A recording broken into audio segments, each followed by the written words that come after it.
જય માતાજી મિત્રો, સ્વાગત છે આજના નવા વિડીયોમાં। આજે તારીખ છે 14/8/2026 ને ઘણા બધા ખેડૂતો મિત્રોની કોમેન્ટો આવતી હતી કે આતુરતાથી રાહ જોવા બદલ બનાસકાંઠા જિલ્લામાં વરસાદનું આગમન થઈ ગયું છે।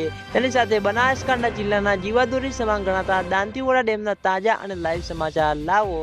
તો આપણે હવે દાંતીવાડા ડેમ ઉપર એક નજર કરીએ તો હાલમાં દાંતીવાડા ડેમની સપાટી 570 ફૂટે છે અને દાંતીવાડા ડેમની ભયાનક સપાટી 604 ફૂટ છે। અત્યાર સુધીમાં દાંતીવાડા ડેમમાં પાણીનો સંગ્રહ 25.94% ભરાયેલો છે।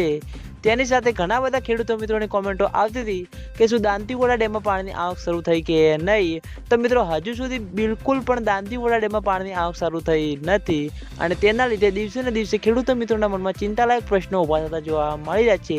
કારણ કે મિત્રો આ દિવસોમાં દાંતીવાડા ડેમમાં પાણીની આવક શરૂ નહીં થાય તો પાછળ જતા વરસાદનું કોઈ નક્કી હોતું નથી। એટલે ખેડૂતો મિત્રોની આશા છે કે જેમ બને તેમ ઝડપી દાંતીવાડા ડેમમાં પાણીની આવક શરૂ થાય અને દાંતીવાડા ડેમમાં પાણીની આવક શરૂ થશે તો સૌથી પહેલા તમને બધાને આ ચેનલ દ્વારા વિડીયો બનાવી જાણ કરવામાં આવશે।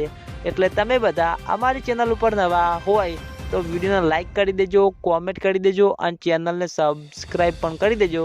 તો મિત્રો જય માતાજી।